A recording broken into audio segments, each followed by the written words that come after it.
ও দিদা, দিদা বাড়িতে আছো? ও সুকু দুকু, এসো এসো। বলো দিদা, আমাদের কেন রেখেছো? তোমাদের দুজনের সাথে আমি একটু কথা বলতে চাই। বলতে পারো এক প্রকারের সাহায্য চাই তোমাদের কাছে। বলো দিদা, কি সাহায্য চাইতে এসেছো আমাদের কাছে? বলছিলাম যে আমার ছোট বাগানটায় অনেকটা জায়গা খালি পড়ে আছে। আমার তো বয়স হয়েছে, তেমন ভাবে আমি বাগানে কোনো কাজ করতে পারি না। আমার কাছে কিছু কুমড়োর বীজ আছে।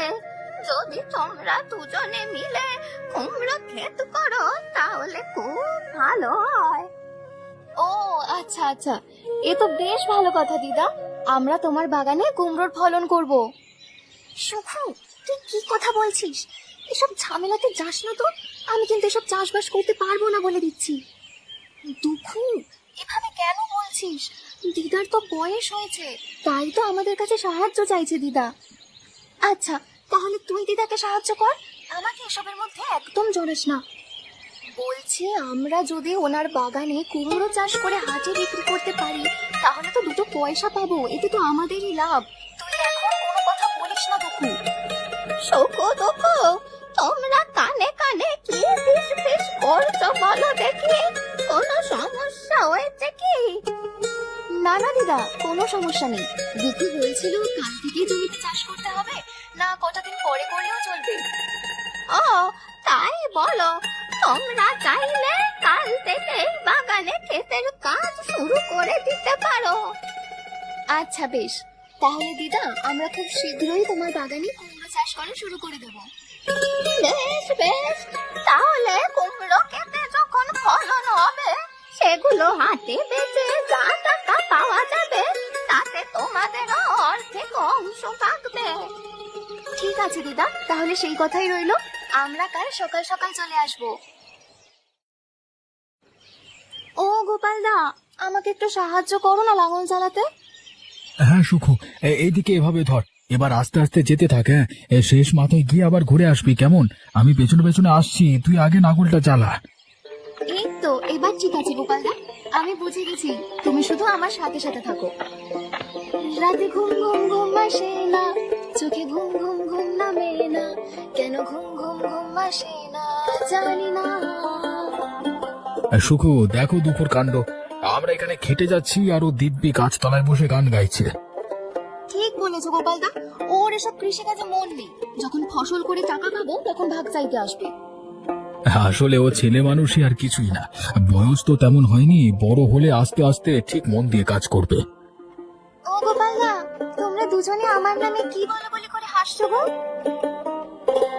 না ভাই, আমরা তোমার বদনাম করছি না, বরং তোমার গান শুনে হাসছি। বলছি, এইদিকে এসে আমাদের একটু সাহায্য করো। গোপালদা, আমি আরেকটু জিরিয়ে নি, তোমরা করো না, আমি আছি তো। গোপালদা, এই অলসকে বলে কোনো লাভ নেই। তুমি আমাকে দেখিয়ে দাও, আমি তোমার সাহায্য নিয়ে পুরো জমিটাকে লাঙল চালিয়ে দিতে পারবো। বেশ বেশ, ঠিক আছে ঠিক আছে। অবিনাশ বাবু, আমি বলছিলাম না আপনাকে আমি একটা জিনিস দেখাবো, ওইদিকে তাকিয়ে দেখুন। আরে ওই দিকটা দেখুন মানে? কোন দিকটার কথা বলছো খগেন? এই তো আপনার সামনে এই বাগানটাই দেখুন না, দেখতে পাচ্ছেন? ও আচ্ছা আচ্ছা, আমি তো খেয়ালই করিনি। আরে বাগানে তো অনেক চাল কুমড়ো ধরেছে। তুমি কি তাহলে আমাকে এটাই দেখাতে নিয়ে এসেছো? আগে হ্যাঁ অবিনাশ বাবু, দেখুন কত চাল কুমড়ো ধরেছে এই বাগানে। আচ্ছা খগেন, এটাই বুড়ি মাসিমার বাগান না? হ্যাঁ অবিনাশ বাবু, আপনি ঠিকই ধরেছেন। আচ্ছা খগেন, আমি যা ভাবছি তুমিও কি তাই ভাবছো? হ্যাঁ অবিনাশ বাবু, আসলে আপনার আর আমার মধ্যে কোথাও যেন চিন্তাধারার একটা মিল আছে। তাহলে কুমড়োগুলোর একটা ব্যবস্থা করতে হয়, তাই না? আগে হ্যাঁ অবিনাশ বাবু, সে আমি ভেবে রেখেছি, আপনি নিশ্চিন্তে থাকুন। বাহ বাহ বাহ বাহ, তুমি আবারও প্রমাণ করলে যে এই গ্রামে তোমার থেকে চালাক এবং চতুর দ্বিতীয় আর কেউ নেই। বুড়ির এই জমিতে যে কুমড়োর ফসল হয়েছে সেগুলোতে সুখু আর গোপাল দা দুজনে মিলে আধিপত্য জমিয়ে বসে আছে। হ্যাঁ, আর দুঃখুকে যে করেই হোক নিজের দিকে টানতে হবে। ওই তো দুঃখু বসে আছে, ওকে একটু বাজিয়ে দেখি। দুঃখু এখানে গাছের নিচে বসে আছো যে? ও খগেনদা, তুমি? না না, তেমন কিছুই না, আসলে একটু বিশ্রাম নিচ্ছিলাম, অনেক খাটাখাটনি করেছি তো তাই। এবার কথা শোনো, পুরো ফসল শুকু আর গোপালদা মিলে করে ফেললো, আর উনি নিজের নাম করছেন। এই দুঃখু, আমার মনে হচ্ছে এই কুমড়োর ফসল তোমার বুদ্ধি এবং পরিচালনা হয়েছে। হ্যাঁ, হ্যাঁ হ্যাঁ খগেনদা, আপনি ঠিকই ধরতে পেরেছেন। আপনি কি করে অনুমান করতে পারলেন বলুন তো যে এই ফসল আমার বুদ্ধিতেই হয়েছে? আসলে আমি লোক দেখলেই চিনতে পারি তার মধ্যে কি ক্ষমতা বা প্রতিভা লুকিয়ে থাকে। আর একটা কথা দুঃখু, এখান থেকে মানে চাল কুমড়ো কিনে যদি বাইরে বিক্রি করা যায় তাহলে তো অনুমতি কার থেকে নিতে হবে? কেন খগেনদা, আপনি আমাকে এই প্রশ্ন কেন করলেন? না না, আমি একটু অন্যভাবে ভাবছিলাম। এই যেমন ধরো, যদি চাল কুমড়ো গুলো নিয়ে আমরা শহরে বেচতে পারি তাহলে অনেক টাকা লাভ করতে পারবে, তাই তোমাকে জিজ্ঞেস করছিলাম। বাহ, খগেনদার কথা শুনে মনে হচ্ছে এই কাজটা যদি আমি করতে পারি ওনার সাহায্যে, তাহলে তো অনেক টাকা আমার হাতে আসবে। হ্যাঁ, দুঃখু ব্যাটার মাথায় আমি আসল জিনিস ঢুকিয়ে দিয়েছি। এবার ওর কাঁধে বন্দুক রেখে গুলি ছাড়বো। লতা বৌদি, জানো আমি এই দিদার কাছে খুব কৃতজ্ঞ। কেন গো সুখু, তুমি হঠাৎ এ কথা বললে যে? লতা বৌদি, এই দিদা যদি আমাকে ওনার বাগানে কাজ করার কথা না বলতো তাহলে কি আমি সফলভাবে চাল কুমড়োর ফলন করতে পারতাম বলো? এই কথাটা ঠিক, একদম ঠিক বলেছো। আমার মাথায় আসলে সেভাবে কথাটা আসেনি। আমি গোপালদার কাছেও খুব কৃতজ্ঞ। উনি আমাকে ফসল করা, জমিতে লাঙল দেওয়া সবকিছুই প্রায় হাতে ধরে শিখিয়েছেন। থামো থামো, আর এত বেশি কারো প্রশংসা করতে হবে না। আসল কথা হচ্ছে তোমার ইচ্ছা শক্তি এবং অক্লান্ত পরিশ্রমের জন্যই আজ তুমি এই ফসল করতে পেরেছো। দিদা একদম ঠিক কথা বলেছে। হ্যাঁ, এটা ঠিক যে উনি তোমাকে ওনার জমিটাতে চাষ করার অনুমতি দিয়েছে এবং তোমার গোপালদা তোমাকে সাহায্য করেছে, কিন্তু তুমি যদি সেইভাবে মাঠে অক্লান্ত পরিশ্রমটা না করতে তাহলে আজ এই ফসলের মুখ আমরা কেউ দেখতে পারতাম না। বাবা, তোমরা দেখছি এই গল্পের আসর জমিয়েছো। ও দুঃখু, আয় আয়, তুইও আমাদের সাথে এই গল্পের আসরে যোগদান কর। তা তোমরা এত কি গল্প গুজব করছো বলো তো? আমরা সুখুর পরিশ্রমের কথাই বলছিলাম। কি খাটুনি টানাই খেটেছে, ওই বাগানে এত চাল কুমড়ো ধরেছে।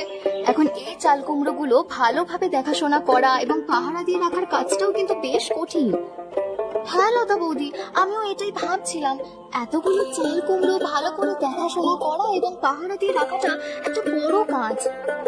সুখু, তুই চিন্তা করিস না, আমি যখন আছি এই কাজটা আমি অনায়াসে খুব ভালোভাবে করতে পারবো। তুই এমনিতেই অনেক খেটেছিস, তাই আজ থেকে আমি চাল কুমড়ো বাগানের সম্পূর্ণ দেখাশোনা নিজেই করবো।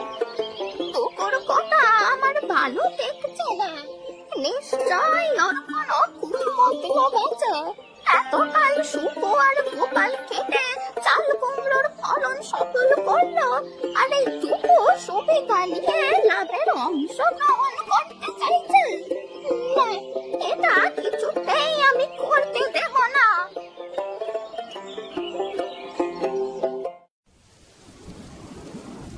অবিনাশ বাবু, আমার মাথায় একটা জবরদস্ত পরিকল্পনা আছে। খগেন, আমি বুঝলাম না তুমি কি পরিকল্পনার কথা বলছো।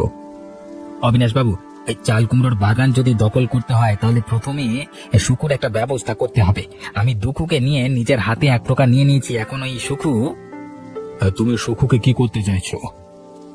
বলছি যে সুখুকে ওই রাতের অন্ধকারে বাঁধ ভেঙে জল চুরি করবার অভিযোগে গ্রাম ছাড়া করতে পারেন, তাহলে আমাদের 80% কাজ হয়ে যাবে। চমৎকার, তোমার বুদ্ধি জবাব নেই। তাহলে আমরা এই মুহূর্ত থেকে কাজটা শুরু করি। নিশ্চয়ই, আমি গ্রামবাসীদের উদ্দেশ্যে এই গ্রামের মোড়ে ডেকে সবাইকে বলে দিচ্ছি। বেশ বেশ, তাই করো। শ্রদ্ধেয় গ্রামবাসী, আমি খগেন আপনাদের একটি বিশেষ গুরুত্বপূর্ণ কথা বলতে চাই। হ্যাঁ খগেন দা, বলুন কি বলতে চাইছেন। আমি এটাই বলতে চাইছি যে শুকু রাতের অন্ধকারে মানে বাঁধের জল চুরি করে, তাই ওর একটা গুরুতর শাস্তি হওয়া দরকার। তাই জন্য আমি আপনাদের এই খবরটা দিতে এসেছি। তাই নাকি? সুখু এত বড় একটা অন্যায় কাজ করছে, এই গ্রাম থেকে তাড়াতাড়ি বের করে দেওয়ার ব্যবস্থা করতে হবে ওদেরকে। দুঃখু, বলছি কি, আমি একবার গাছগুলোকে ভালো করে দেখে আসি, বুঝলি? তুই পুরো বাগানটা ঘুরে গাছগুলো দেখ, আমি এখানটায় দাঁড়িয়ে তোর জন্য অপেক্ষা করছি। এ কি, কুমড়োর গাছগুলো কেমন শুকিয়ে গেছে, ওদিকটা গিয়ে দেখি তো একবার।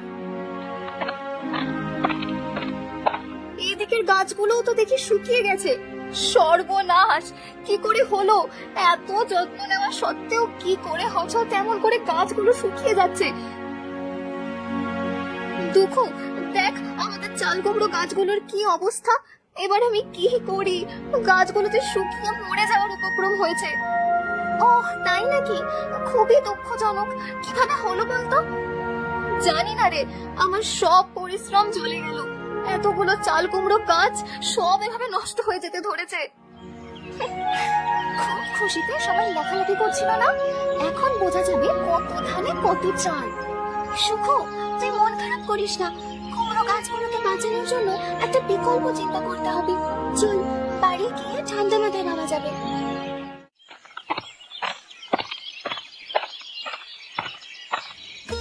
কি ব্যাপার লতা, মনে হচ্ছে খুব খুশি হয়ে আছো। ও, তুমি এসেছো? মনটা সত্যি খুব খুশি হয়ে আছে জানো। আসলে আমাদের অক্লান্ত খাটনিতে এত ভালো কুমড়ো ফসল হয়েছে, সে কথা ভেবেই মনটা খুশি হয়ে আছে। লতা, এত খুশি হয়েও না, কারণ আমাদের খুশিতে যে কিছু লোকের গ্রহণ লেগেছে। সর্বনাশ! কি বলছো? গ্রহণ লেগেছে মানে? কে গ্রহণ লাগালো? ওই যে অবিনাশ বাবু আর খগেন, তাদের চোখ পড়েছে চাল কুমড়োর গাছে। সে কি? তুমি কি করে জানলে ওই অবিনাশ আর খগেন চাল কুমড়ো গাছের উপর নজর দিয়েছে? লোকের খারাপ নজর যখন কোনো কিছুর উপর পড়ে তখন সেটা প্রকাশ্যে এসেই পড়ে, বুঝেছো? অবিনাশ বাবু এবং খগেন অন্যের ভালো কখনোই চায় না, তারা সেই ধরনেরই লোক। এটা তো চিন্তার বিষয়। অবিনাশ বাবু এবং খগেন মিলে বদমাইশি করে যদি কোনো ক্ষতি করে কুমড়ো বাগানে, তাহলে কি হবে? আমার না ভীষণ ভয় করছে গো। লতা, আমিও তো এই বিষয়টি নিয়ে চিন্তিত। তারা আবার তলে তলে কি বা পরিকল্পনা করে বসে আছে চাল কুমড়ো গাছগুলোর ক্ষতি করবার জন্য। বলছিলাম যে সুখু আর দিদার সাথে এই বিষয়টা নিয়ে একবার পরামর্শ করে দেখলে কেমন হয়? বেশ বলেছো, আমি নিশ্চয়ই আপনাদের সাথে এই ব্যাপারে আলোচনা করব।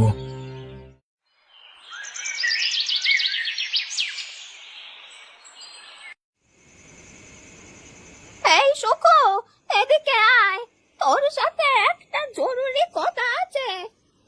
ও দিদা, তুমি? বলো বলো, কি কথা বলতে এসেছো? সুখু, অবিনাশ বাবু আর খগেন আমাকে খবর দিয়েছে তোর বিষয়। আমার বিষয়ে কি খবর পাঠিয়েছে দিদা? অবিনাশ বাবু এবং খগেন তোকে ডেকেছে ওনার বাড়িতে। তোর নামে নাকি গুরুতর অন্যায় করার অপবাদ আছে। আমাকে ওনাদের বাড়িতে ডেকে পাঠিয়েছে? কিন্তু কেন? কি কারণে? আর আমি তো এমন কিছু করিনি। তাহলে কিসের অপবাদ? আমি তো কিছুই বুঝে উঠতে পারছি না দিদা। আমাকেও কিছু খুলে বলেনি, শুধু বললো তোকে অবিনাশ বাবুর বাড়িতে যেতে হবে, তোর নাকি বিচার হবে। আমি তো কিছুই বুঝে উঠতে পারছি না। অবিনাশ বাবু আর খগেন মিলে এ সমস্ত কি শুরু করেছে? আমিও তো সেটাই ভাবছি। অবিনাশ বাবু আর খগেন দুজনে তো সুবিধার লোক না, সেটা সকলেই জানে। নিশ্চয়ই ওরা তোর ওপর কোনো ভুল অভিযোগ দিয়ে তোকে ফাঁসাতে চাইছে।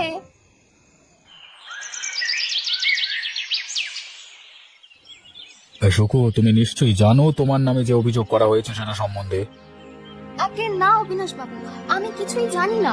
আমি এমন কোনো অন্যায় কাজও করিনি যেটা এই গ্রামের এবং গ্রামবাসীর স্বার্থের বিরুদ্ধে। দুঃখ, তোমাকে নাটক করতে হবে না। এত বড় একটা অন্যায় করে তুমি সকলের সামনে মিথ্যে কথা বলছো। খগেন দা, অবিনাশ বাবু, কখন থেকে আপনারা আমার উপর অভিযোগ আছে বলে বলছেন, কিন্তু কিসের অভিযোগ সেটা তো বলুন। চোরের আবার বড় গলা। তুমি চুরি করে আমাদের সামনে দাঁড়িয়ে বুক ফুলিয়ে কথা বলছো? তোমাদের স্পর্ধা দেখে আমি আশ্চর্য হলাম। না অবিনাশ বাবু, আমি তো কোনো কিছু চুরি করিনি। কেন তুমি গ্রামের বাঁধ থেকে জল চুরি করছো, সেটা কেন বারবার চাপিয়ে যাচ্ছ? সুখু, তুমি কি ভেবেছো তোমার এই জল চুরির কথা কেউ জানতে পারবে না? না না অবিনাশ বাবু, হতেই পারে না। আমি গ্রামের বাঁধ থেকে কোনো জল চুরি করিনি। আমার উপর মিথ্যে অপবাদ দেওয়া হচ্ছে। বাবা সুকু, তুমি অবিনাশ বাবুর সামনে দাঁড়িয়ে অস্বীকার করছো তোমার চুরির কথা? তোমার সাহস দেখে অবাক হচ্ছি গো। খগেন দা, আমি বারবার বলছি আমি কোনো জল চুরি করিনি। যেটা আমি করিনি সেটা কি করে আমি স্বীকার করব বলুন? সুখু, আমি কখন থেকে তোমার মিথ্যে কথা সহ্য করে যাচ্ছি, আর না, অনেক হয়েছে। তাই আমি এই সিদ্ধান্ত নিলাম যাতে তোমাকে এই গ্রাম থেকে বের করে দেওয়া যাবে। এটাই তোমার শাস্তি। অবিনাশ বাবু, খগেন দা, আপনারা আমার উপর মিথ্যে অপবাদ দিচ্ছেন। আমি চোর নই, আমি কোনো জল চুরি করিনি।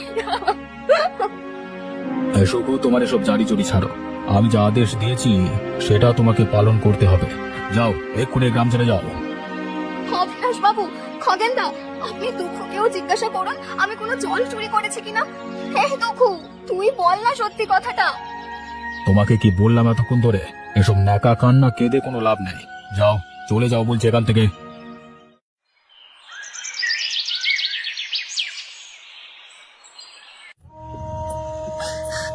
আমাকে মিথ্যে অপবাদ দিয়ে অবিনাশ বাবু এবং খগেন দা মিলে চক্রান্ত করে এই গ্রাম থেকে তাড়িয়ে দেওয়ার পরিকল্পনা করেছে। আজ দুঃখু আমার হয়ে একটা কথাও বললো না অবিনাশ বাবু এবং খগেন দাকে।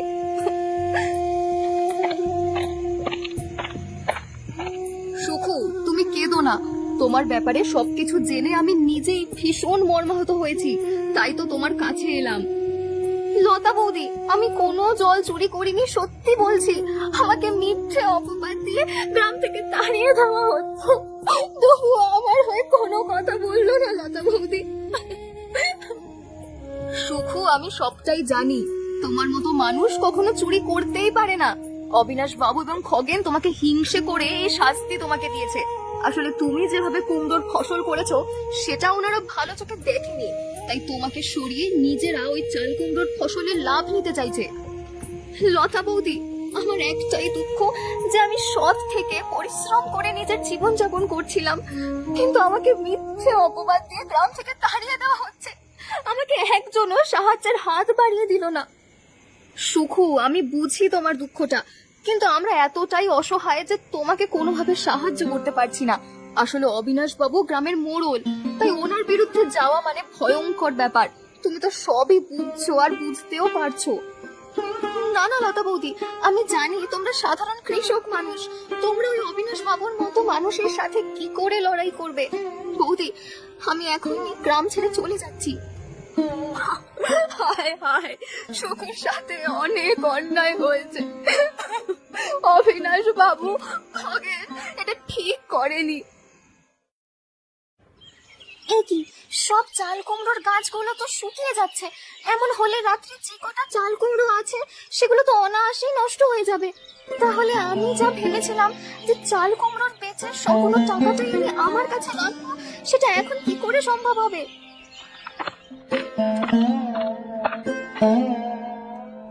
দুঃখু, কি মনে মনে ভাবছিস? তোকে তো ভীষণ চিন্তিত মনে হচ্ছে।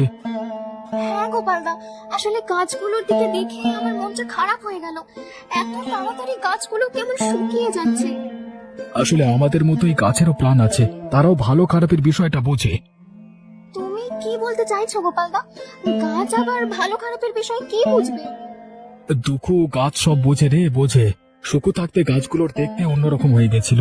কত চাল কুমড়ো ধরেছিল। যেই সুখু গ্রাম ছেড়ে চলে গেল, ঠিক তারপর থেকেই গাছগুলো কেমন যেন শুকিয়ে যাচ্ছে। গোপালদা, আমি কিন্তু কিছুই বুঝলাম না। কি আর করবি বল, সবই হচ্ছে পাপের ফল। আমাদের মানুষের থেকে গাছ এবং প্রকৃতি অনেক বেশি সচেতন। তারা ভালো মানুষ এবং খারাপ মানুষকে নিমেষেই চিনে ফেলতে পারে।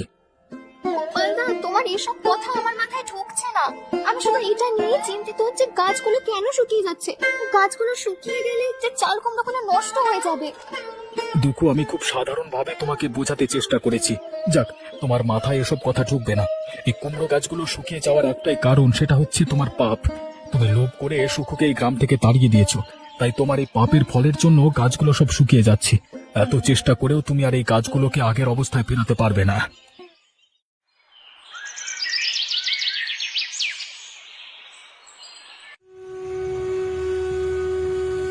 আরে আরে সুকু, সুকু কোথায় গেলি? এদিকে আয় বাবা, একটিবার আমার কাছে আয়, ফিরে আয়। ওরা ভালো লোক নয়, ওদের কথা শুনবি না। আয় সুকু, তুই ছাড়া যে আমি বাঁচবো না। দিদা, তুমি কথা বলো না, তোমার শরীর ভীষণ খারাপ। তুমি চুপ করে চোখ বন্ধ করে ঘুমানোর চেষ্টা করো। আমি তোমার মাথায় জল ঢেলে দিচ্ছি, দেখবে অনেক আরাম পাবে। না না সুকু, সুকু রে, আয় আমার কাছে আয়। দিদার এই অবস্থা আমি একদম সহ্য করতে পারছি না। সুকুর গ্রাম থেকে চলে যাওয়ার বিষয়টা দিদা একদম মেনে নিতে পারেনি। তাই তো উনি এত কষ্ট পাচ্ছে। ঠিক বলেছ লতা, আসলে দিদার প্রাণ ছিল সুখু। সে দিদার সমস্ত কাজ দেখাশোনা করত। দিদাও সুখুকে অনেক অনেক বেশি ভালোবাসতো। তাই দিদার এই সব কিছু মানে আর কিছুতেই মেনে নিতে পারছে না দিদা। ওরে ওরে বাবা রে, আহ আহ, আহ, ওরে বাবা রে।